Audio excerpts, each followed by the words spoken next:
안녕하세요. 김철회입니다. 오늘은 2022 어신홍 말씀 나눔 세 번째 시간을 갖도록 하겠습니다. 화면 공유를 한번 해볼게요. 오늘 말씀은 로마서 5장 1절부터 4절까지의 말씀을 함께 나눠보도록 하겠습니다. 잠시 기도하겠습니다. 좋으신 하나님 아버지, 미천한 제가 저에게 주신 은혜의 말씀을 유튜브를 통해서 함께 나누고자 합니다.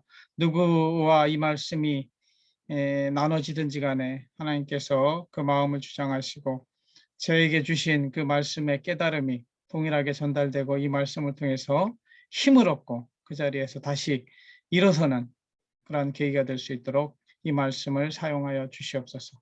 주님께 모든 것을 의탁드리오며 살아계신 예수님의 이름으로 기도드리옵나이다. 아멘.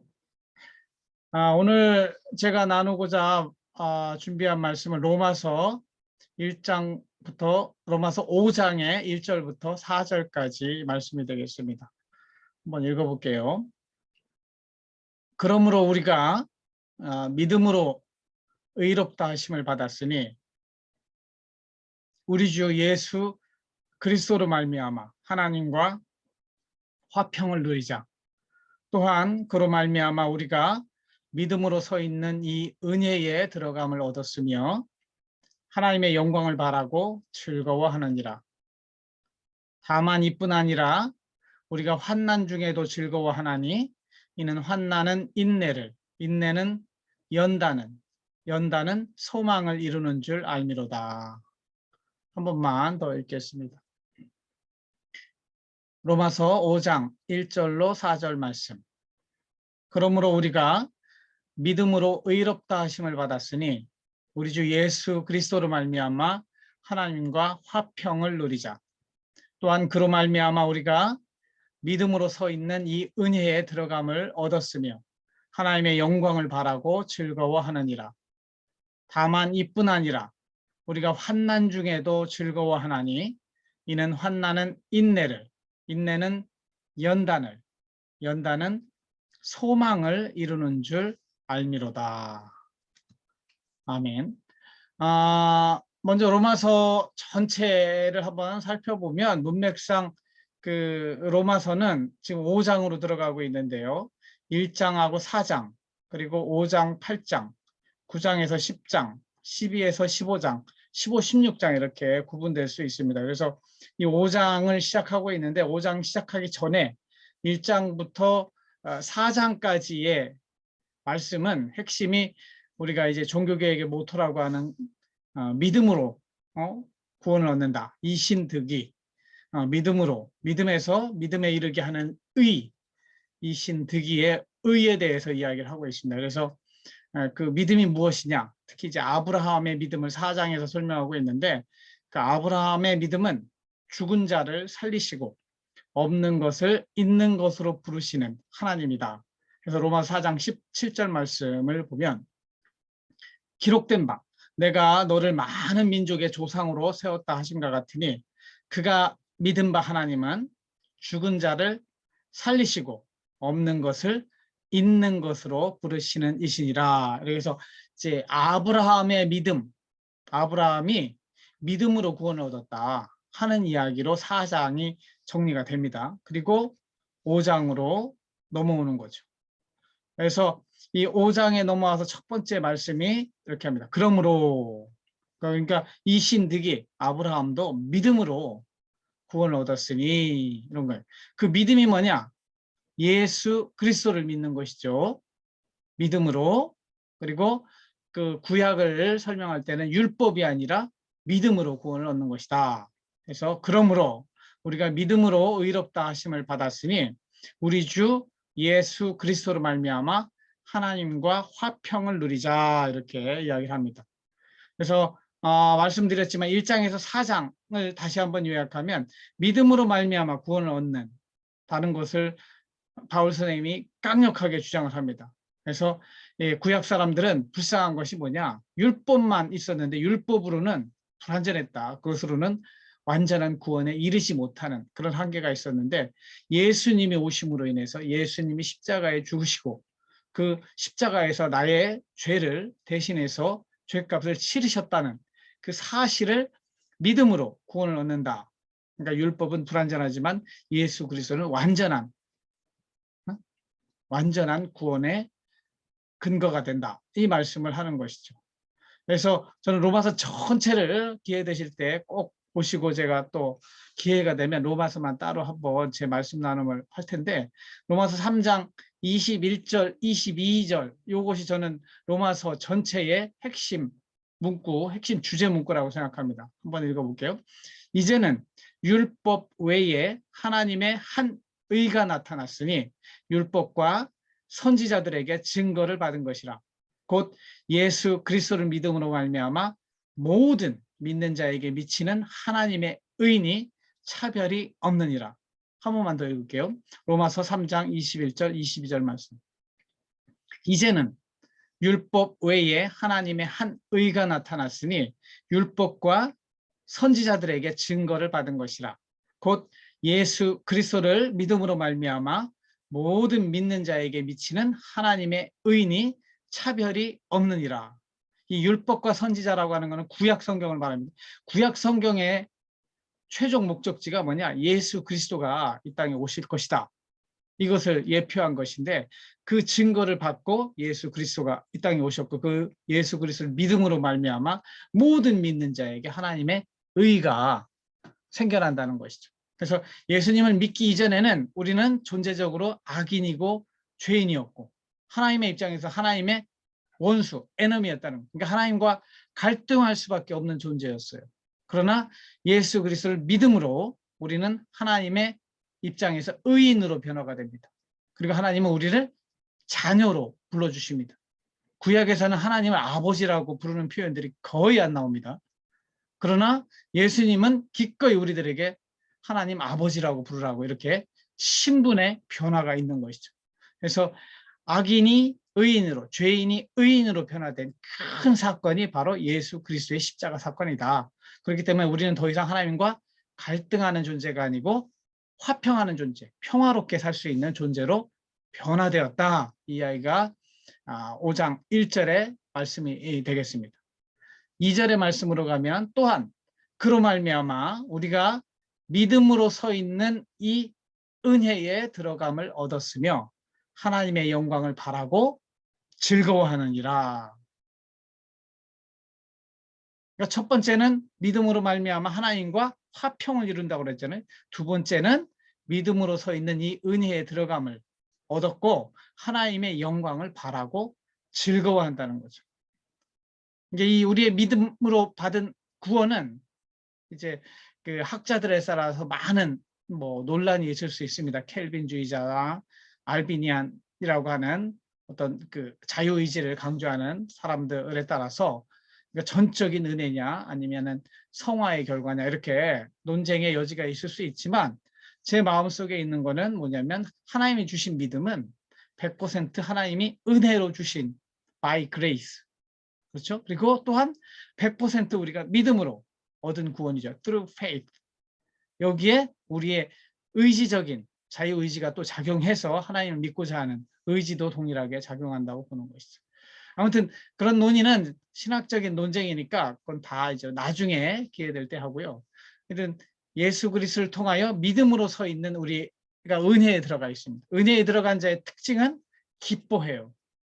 구원받은 자의 가장 큰 특징 중에 하나는 깊은 마음속에서 올라오는 rejoice, 기쁨이 있는 거예요. 그 기쁨이 원천이 어디냐?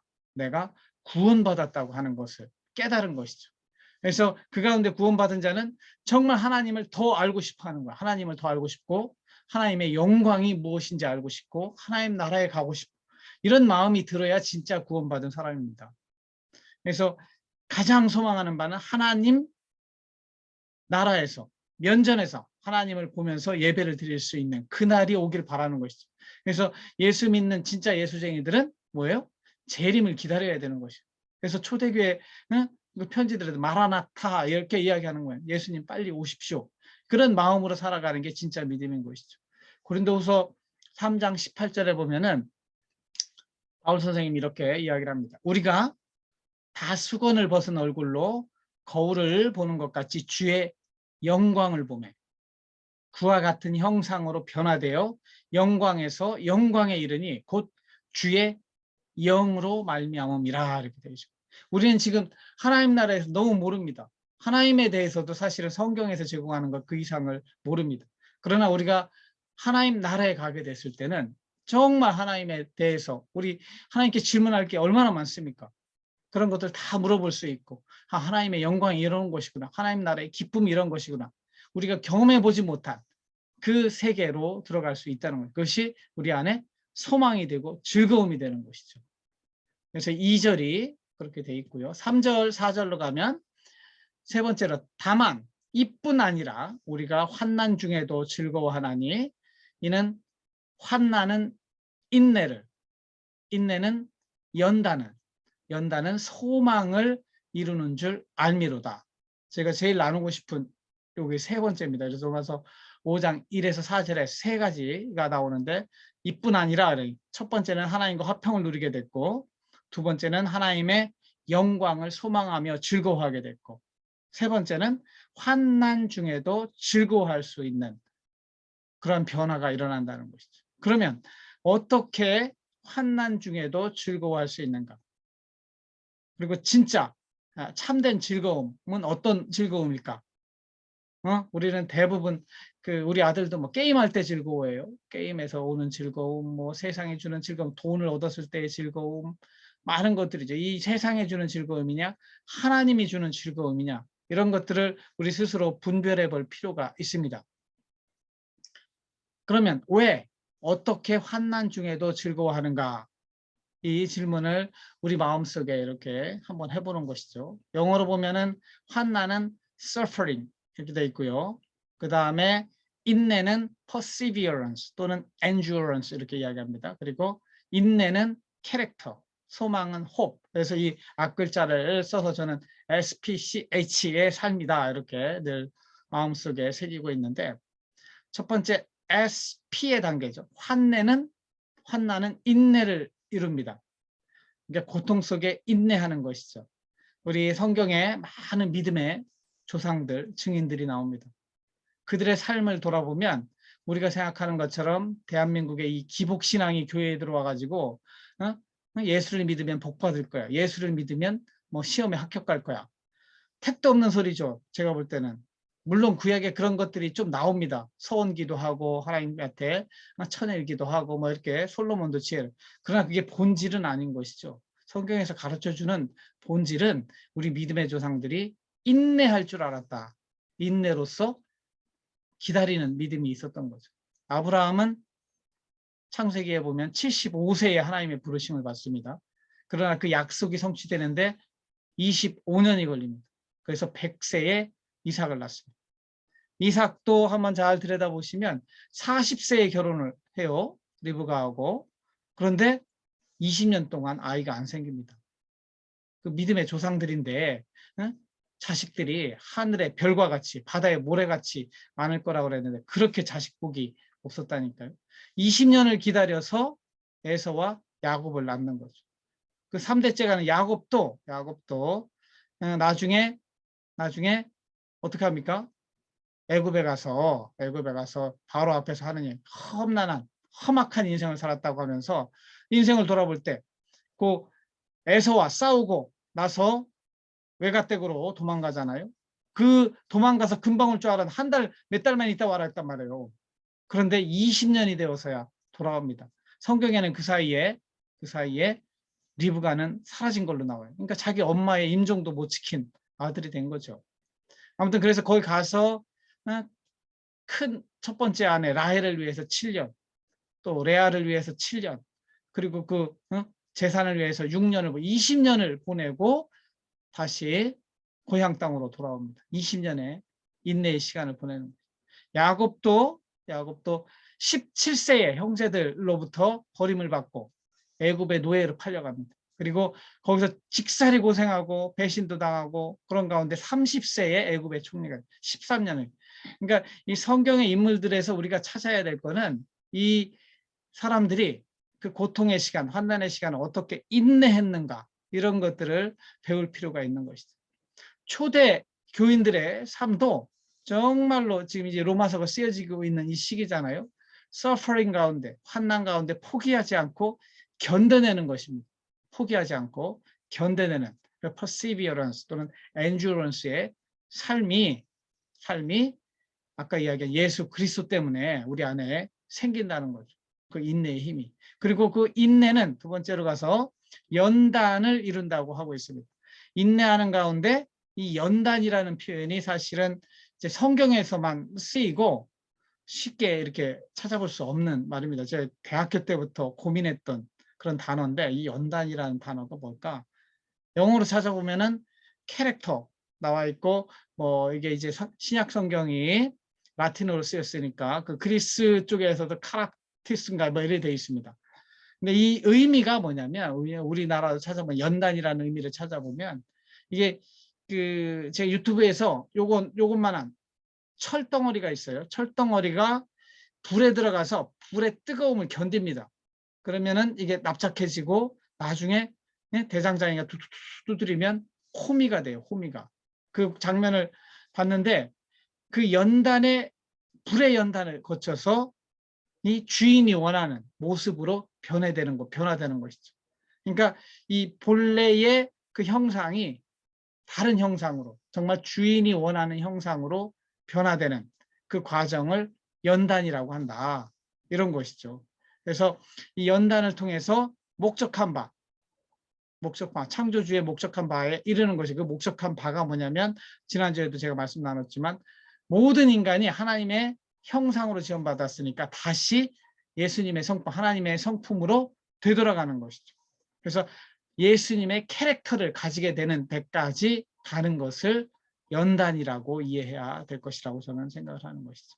이렇게 연단의 과정을 통해서 인내와 연단의 과정을 통해서 마지막에 세 번째로 연단은 소망을 이룬다고 이렇게 하고 있습니다. 이런 예수님의 성품으로 이렇게 변화되는 지난 시간에 그 팔복의 이야기를 함께 나눴잖아요. 응? 심령이 가난한 자, 그리고 마음이 청결한 자, 의에 줄이고 목마른 자가 되어감으로 인해서 우리 안에 천국의 소망이 이루어져 가는 것을 우리가 알게 되는 것이죠. 그 가운데 우리가 rejoice, 기뻐하는 그런 것이죠. 그래서 환난과 인내의 과정을 통해 예수님의 성품을 지니게 될수록 천국을 더욱 소망하게 되는 것이죠. 그래서 우리 안에 소망이 없으면 그건 진짜 죽은 삶입니다. 아침에 일어났을 때 그날에 뭔가 이렇게 기대함이 있으면 기대하는 것, 소망하는 것이 있어야 살아있는 느낌이 나지 소망하는 게 전혀 없으면 사실은 살아있지만 죽은 삶입니다. 그래서 하여튼 이 인내와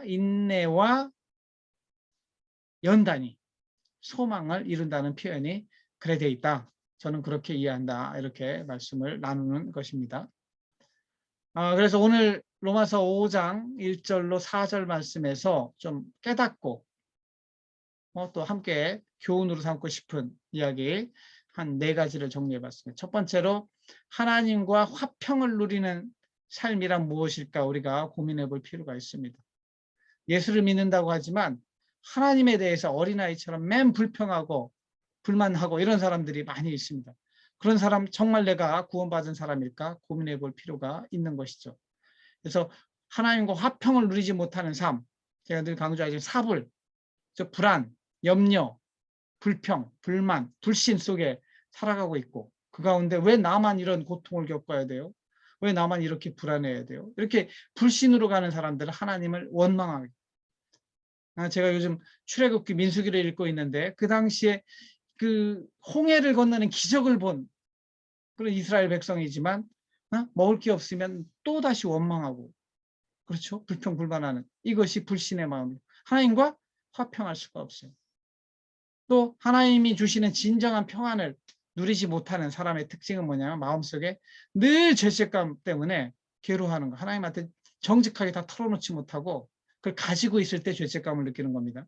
하나님 앞에서 모든 것을 자백하고 회개할 때 죄가 예수 그리스도의 피로 씻기는데 그걸 씻지 않고 지 안에 가지고 있는 것이죠.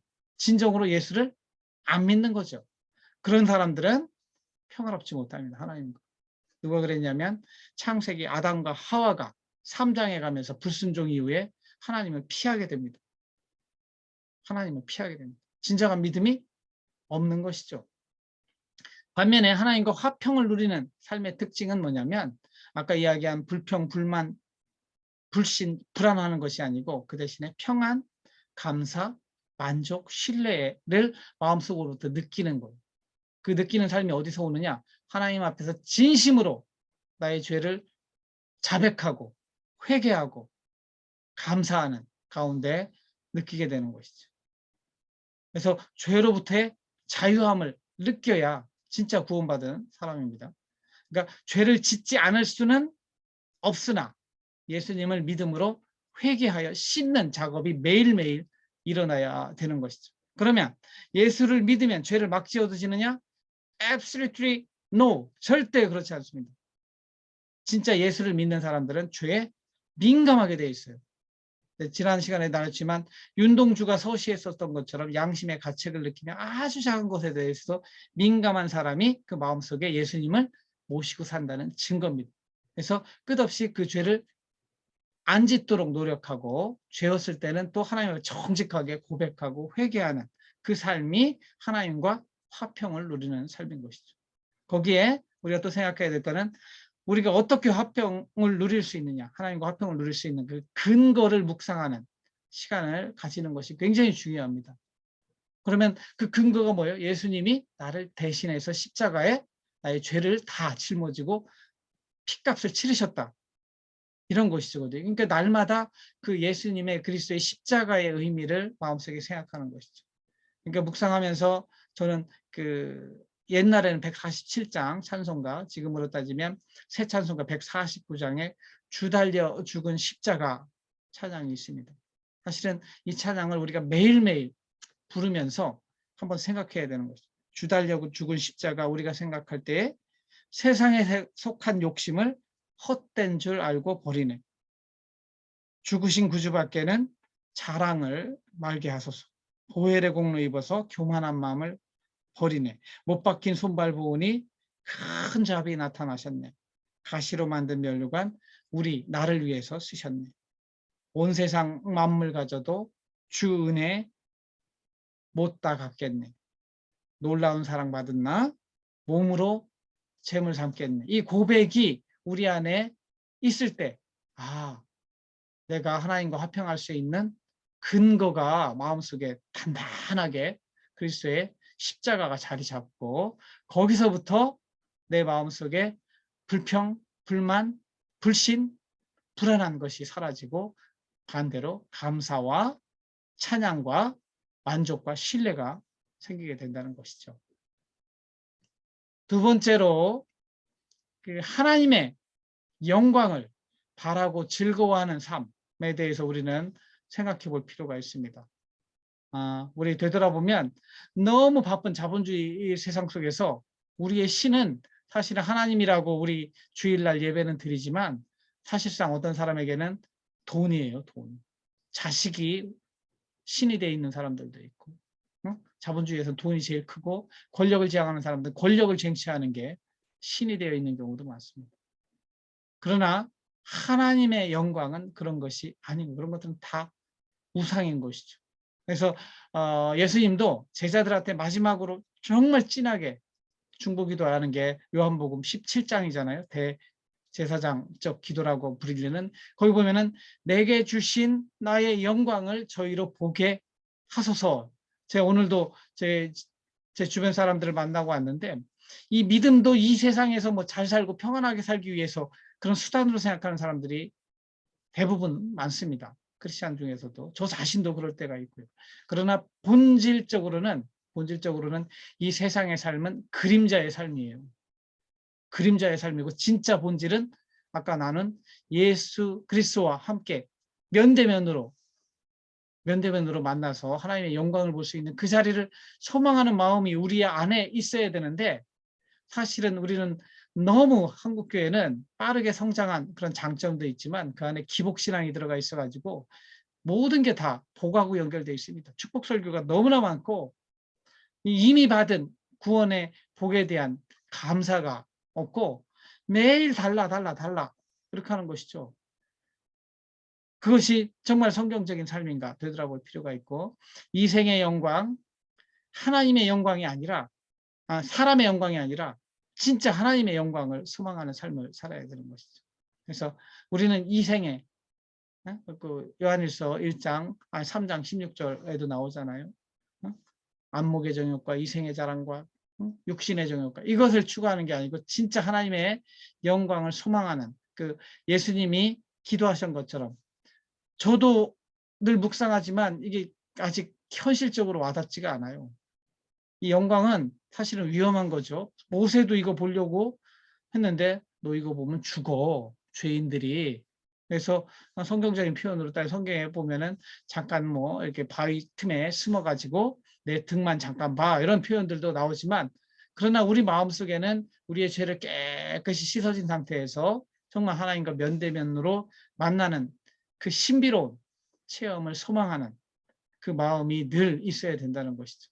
이 땅에서 부동산 오르고 뭐 애들 좋은 대학교가, 이것도 중요할 수 있지만 그거 이상의 본질적인 삶의 목적을 한번 되돌아볼 필요가 있다는 것이죠. 그리고 늘 우리가 생각해야 될 거, 인생은 왜 로마서에서 여기서 SPCH라고 하고 있을까? 인생은 환난, 인내, 연단, 소망의 삶입니다. 예수를 믿는다고 결코 환난이 없어지는 것이 아닙니다. 예수를 믿는다고 환난이 없어지는, 여러분들 인생 진실하게 믿음의 인생을 살아온 분 되돌아보십시오. 그건 하나님만 아시겠지만 여러분 인생에 환난이 없었습니까? 환난이 없는 인생은 거짓말하는 인생입니다. 진짜 예수쟁이는 뭐냐면 환난 중에 어떻게 반응하느냐에 따라서 달라지는 겁니다. 그래서 이거는 저는 SPCH가 진짜 믿음의 판별식이다, 이렇게 이야기를 합니다. 진짜냐 아니냐를 판별할 수 있는 이 환난을 겪어봐야 하는 것이죠. 환난 가운데 소망을 가지고 인내하며 그리스도의 재림을 기다리는 삶이 진짜 예수쟁이의 삶이다 하는 것을 우리가 되돌아봐야 되는 것이죠.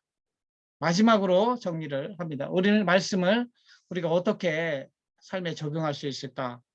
제가 깨닫고 교훈으로 삼고 싶은 내용입니다. 첫 번째, 나는 진짜 예수 그리스도를 믿음으로 구원받은 자인가 하는 것을 깊이 생각해 볼 필요가 있습니다.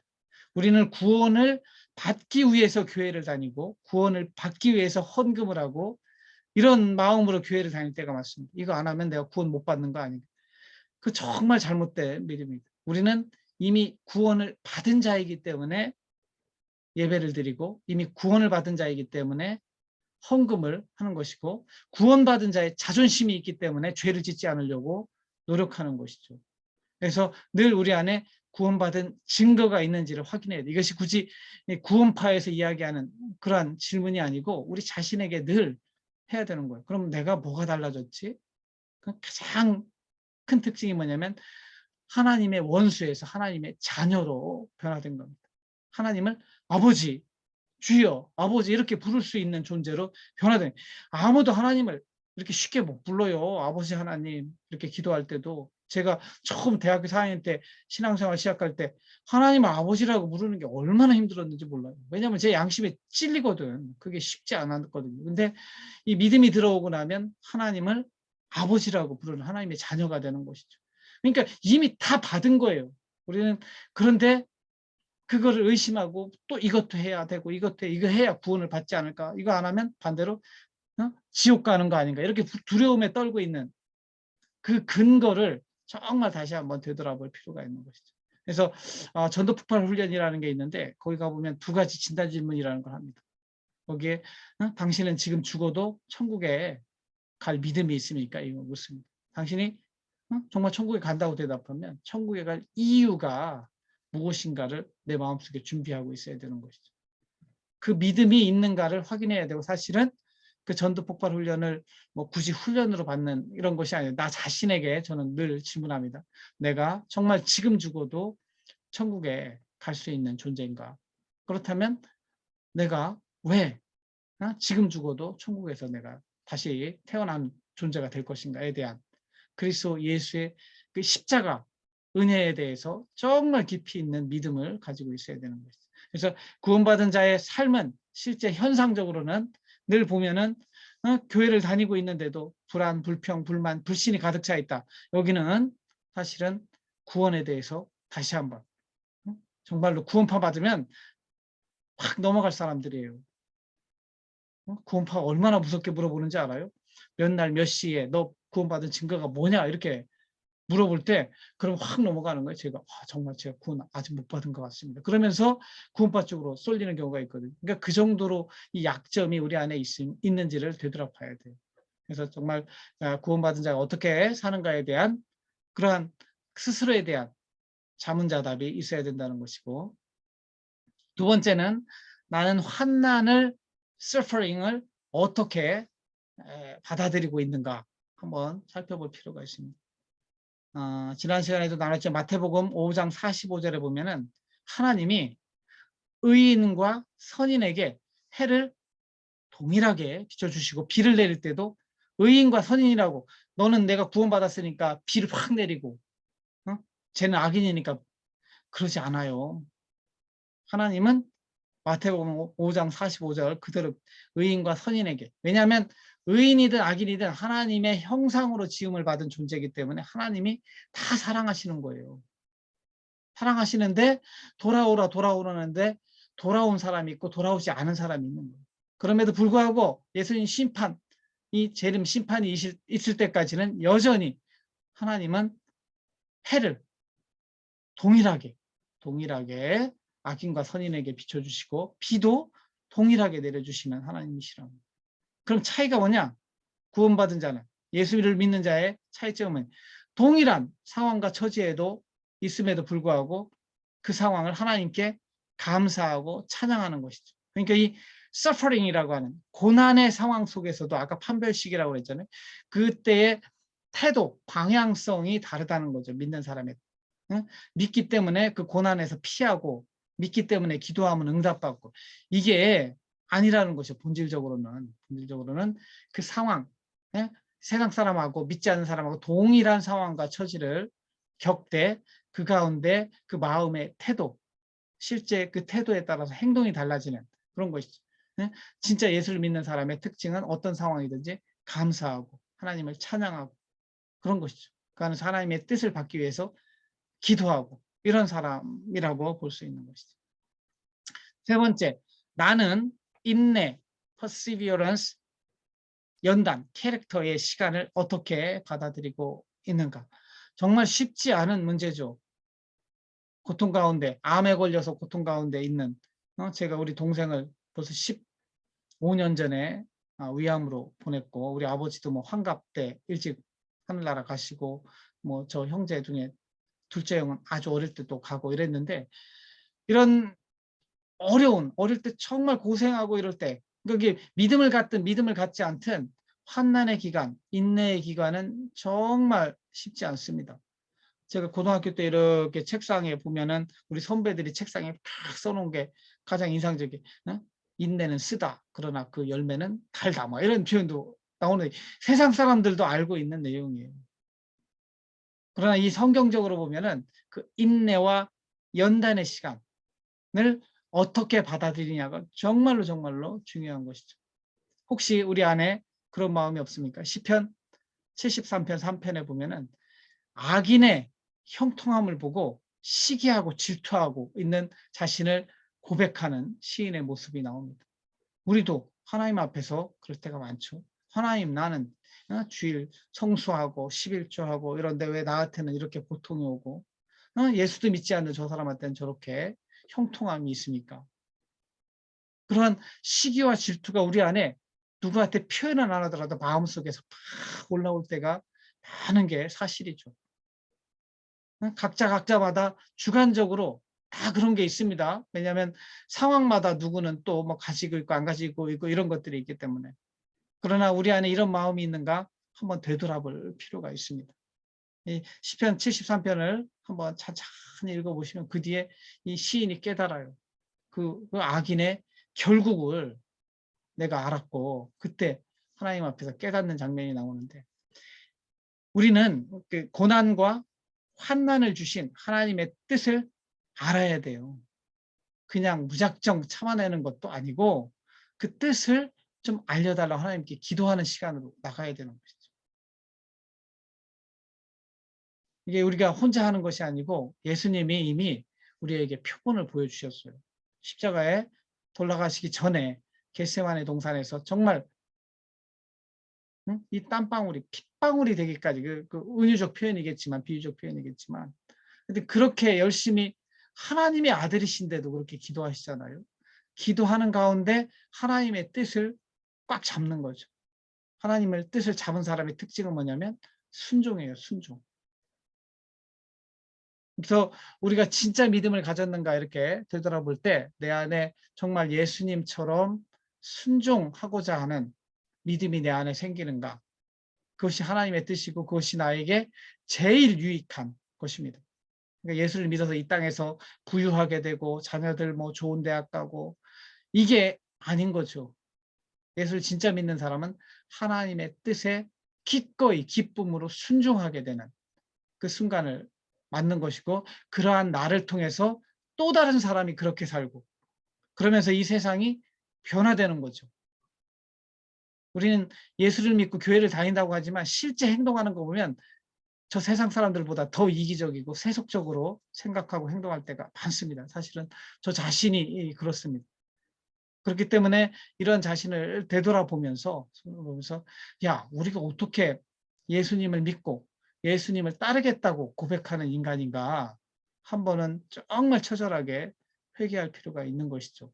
그래서 우리의 입에서 나가는 말이라든가 기도하는 내용이라든가 이런 것들을 되돌아보면서 오늘 로마서 5장 1절로 4절에 나오는 SPCH Suffering, Perseverance, Character, Hope 이 4단계로 나아가는 그 바울 선생을 통해서 주신 그 믿는 자의 삶의 과정이라는 게 그냥 한마디 그냥 예수 천당 불신 지옥이 아니고 진짜 현장의 삶은 그렇게 처절하게 환난 가운데서 발버둥을 치는 삶인 거죠. 그러한 가운데 우리 안에 소망이 있음으로 인해서 그 발버둥 치면서 원망하고 아유 빨리 죽었으면 좋겠 이게 아니고 rejoice 즐거움이 있어야 되는 거예요. 신앙생활의 가장 큰 특징은 내가 집이 없어도 일용할 양식을 주시면 감사할 수 있는 믿음이 내 안에 생기면 그게 내 안에 하나님이 진짜 믿음을 주셨구나 이렇게 감사할 수 있는 것이죠. 그래서 아까 다시 한번 말씀드린 사불의 불안하고 불평하고 불만하고 불신하는 그런 것이 아니고 내 마음속에서 정말 하나님이 주시는 평안을 느끼고 또한 불평 대신에 감사하고 만족하고 그다음에 하나님을 더욱더 믿게 되는 그렇게 내 삶이 예수님을 닮아가는 삶이 되기를 소망하는 그러한 삶을 살게 해달라고 기도하는 삶이 바로 로마서 5장 1절에서 4절에서 주시는 그 말씀이 아닌가 이렇게 제가 나누었습니다. 저도 정말 못합니다. 저도 못하고 그러지만 그래도 우리 자녀들 앞에서 어떻게든 노력하는 모습을 보이려고 그렇게 말씀도 준비하고 함께 나누기도 하고 저 혼자 안 되면 서로 합력해서 공동체를 제가 늘 꿈꾸고 이제 협동조합을 만들어서 하는 이유도 하나님이 혼자 하는 게 아니고 너네들 내가 성령으로 하나를 묶어줄 테니까 함께 서로 격려하면서 그 길을 갔으면 좋겠다. 그래서 저는 이 교회 공동체, 특히 교회 공동체가 이렇게 실제 생활까지 함께 나누는 그런 공동체로 변화되어야 된다는 그런 확신을 성경에서 저는 갖고 있습니다. 그래서 오늘 말씀 나눔은 이렇게 정리하도록 하고 제가 기도하겠습니다. 좋으신 하나님 아버지, 제가 로마서 5장 1절로 4절 말씀을 가지고 함께 나누었습니다. 정말로 예수 믿는 삶이 참으로 정말 가난한 자가 부유하게 되고 없는 자가 있게 되는 그런 순식간의 변화가 아니라 진짜 바울 선생이 이야기하시는 것은 너네들이 그 환난 가운데 있을지라도 환난 가운데 인내하며 그 연단의 과정을 거쳐 지금 소망이 이루어지는 것을 바라면서 삶이라고 하는 것이 신앙의 삶이라고 가르쳐 주셨습니다. 정말로 오히려 인생이 잘 풀리는 것이 더 위험한 것임을 깨닫고 정말로 그 권고할 때 믿음을 버리지 아니하고 하나님의 뜻이 무엇인지 헤아리며 그 가운데 성령의 인도하심을 바라고 그 가운데도 즐거워하는 그러한 삶이 될 수 있도록 도와주시고 이 말씀을 듣는 함께 나눈 모든 자들 위에 그들의 삶에 함께 하셔서 이 깨달음이 그들의 삶에도 영향을 미쳐서 참으로 고난 가운데 있을지라도 소망을 가지고 새로운 믿음으로 일어서는 그러한 역사가 일어날 수 있도록 하나님 축복하여 주시옵소서. 이 시간을 지켜주심에 감사드리오며 살아계신 예수님의 이름으로 감사 기도드리옵나이다. 아멘. 감사합니다. 또 이제 제가 이제 매주 하나씩 이렇게 나누고 있으니까 이게 좀 쌓이면 저는 제일 원하는 거 있다. 우리 자녀들이 나중에라도 제가 나눈 말씀을 함께 보고 또 자녀들도 저의 조금이라도 이게 저의 변화된 모습을 보고 함께 가는 첫 번째 공동체니까요. 가족이 그렇게 되길 소망하는 마음이 있습니다. 여러분들도 모두 가정 안에서 승리하시고 새 희망을 가지고 살아가는 하루하루가 되시길 바랍니다. 오늘 말씀 나눔은 여기서 마치도록 하겠습니다. 감사합니다.